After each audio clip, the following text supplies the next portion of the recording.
শুধুমাত্র একটা ঘোরার জায়গার নাম নয়, লক্ষ লক্ষ বাঙালির আবেগের নাম হলো দীঘা।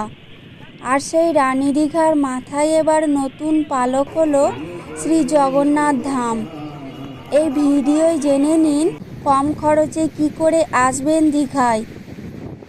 আর জেনে নিন সমুদ্রের একদম সামনে বাজেট হোটেল কোথায় আছে, যেখানে ঘরের ব্যালকনি থেকে সমুদ্র দেখা যায়, তাও আবার 1000 টাকার কম ভাড়ায়। আর দর্শন করুন জগন্নাথ ধাম।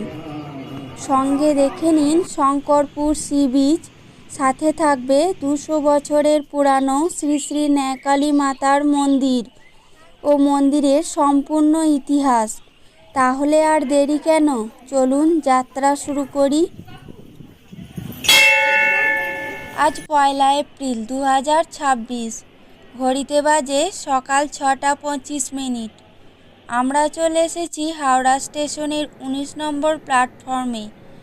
এখান থেকে তাম্রলিপ্ত এক্সপ্রেস ধরে আমরা যাব দীঘা। ট্রেন ছাড়ার সময় হলো সকাল 6টা 45। চলুন ট্রেনে উঠি। হঠাৎ ঠিক করেছি দীঘা যাব, তাই রিজার্ভেশন করা হয়নি।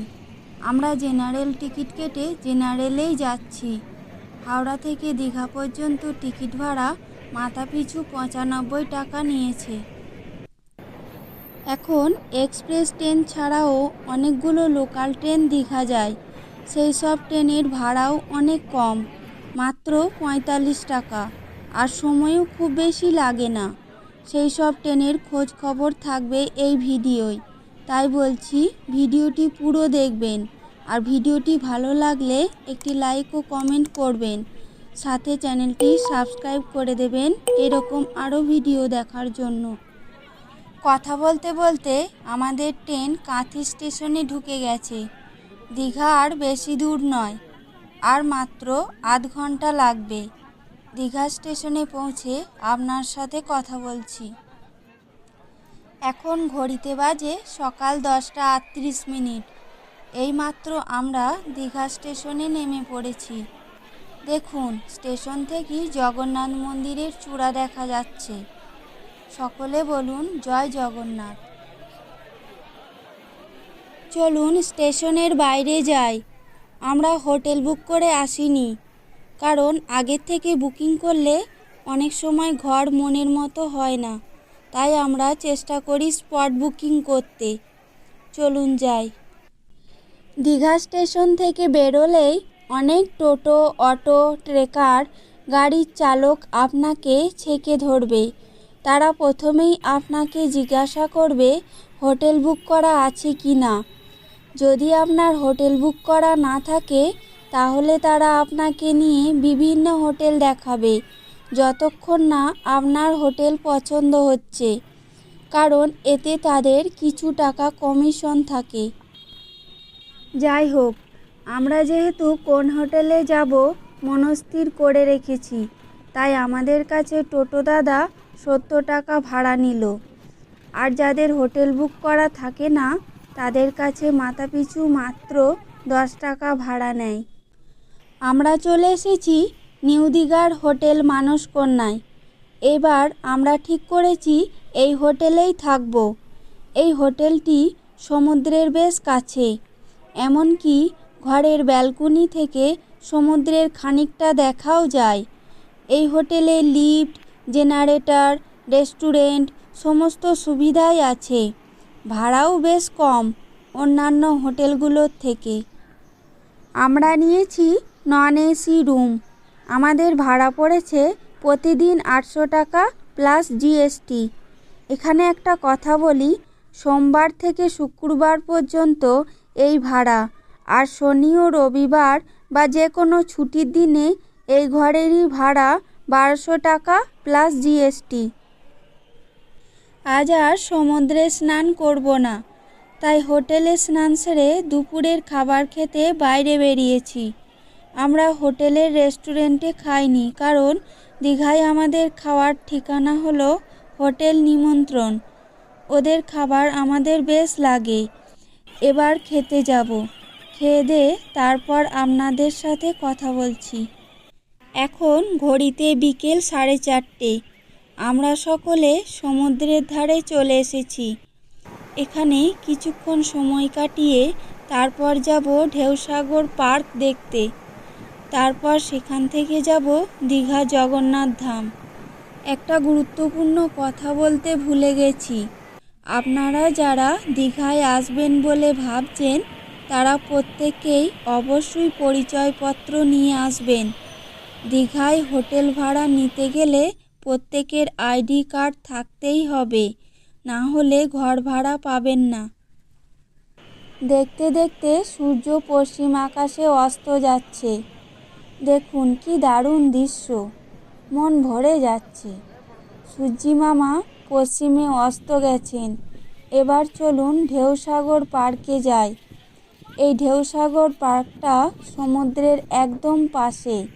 চলুন যাই, দেখি পার্কের ভিতরে কি কি আছে।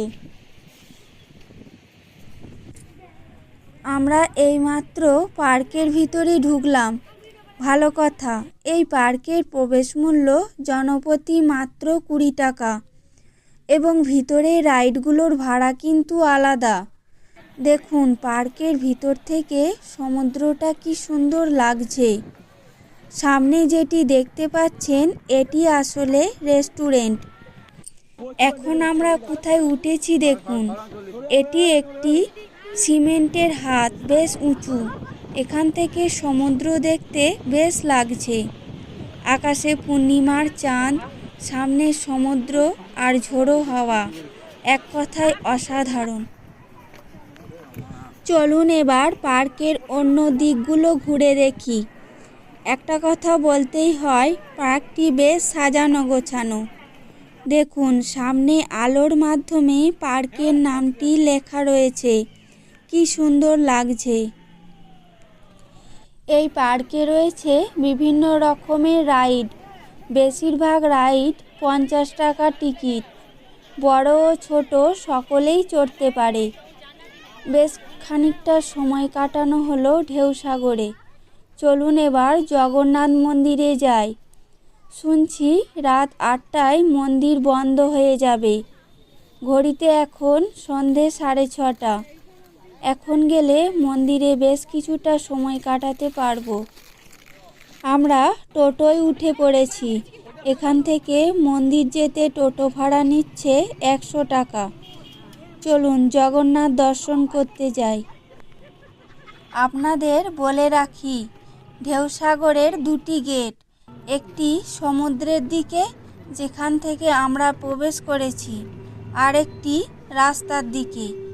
এই রাস্তার দিকে গেট দিয়ে আমরা বের হয়েছি, কারণ এই দিক থেকে টোটো পাওয়া যায়। দেখুন বলতে বলতে আমরা চলে এসেছি মন্দিরের একদম কাছে। সামনে যে ঘরটি দেখতে পাচ্ছেন ওটি জুতো রাখার ঘর। ওখানে বিনা পয়সায় আপনি জুতো রাখতে পারবেন। এইরকম জুতো রাখার ঘর মন্দিরের চারদিকেই আছে। চলুন যাই। জুতো রাখার পর এই রাস্তাটা ধরে আপনাকে মন্দিরের গেট অবধি যেতে হবে। চলুন ভিতরে যাই। গেট থেকে ঢুকেই মন্দিরটি দেখে আমি মুগ্ধ। কি অপূর্ব, কি বিশাল এই মন্দির। দারুণ সুন্দর এই মন্দির। দেখুন সামনে অরুণ স্তম্ভ। এই স্তম্ভ দর্শন করে তারপরেই জগন্নাথ মন্দিরের ভিতরে যাওয়ার নিয়ম। চলুন এবার ভিতরে যাই। মন্দিরের ভিতরে এই রকম ছোট ছোট জলাশয় রয়েছে, বেশ লাগছে। কি বিশাল এই মন্দির, আর এত খোলামেলা আপনাকে বলে বোঝাতে পারবো না। এখানে এলে আপনার মন এমনিতেই ভালো হয়ে যাবে। এবার আমরা মূল মন্দিরে প্রবেশ করব। মূল মন্দিরের ভিতরে ছবি তোলা নিষেধ, তাই আপনাদের দেখাতে পারছি না। জগন্নাথ দর্শন হলো। ভিতরটা কি শান্তিপূর্ণ। অন্যান্য জগন্নাথ মন্দিরের মতো নয়। এখানে এক অদ্ভুত শান্তি আছে, যার জন্য মানুষ মন্দিরে আসে। আজ আর কোথাও যাব না, রাতের খাবার খেয়ে হোটেলে ফিরব। আপনাদের সাথে দেখা হবে আগামীকাল। ততক্ষণের জন্য শুভরাত্রি।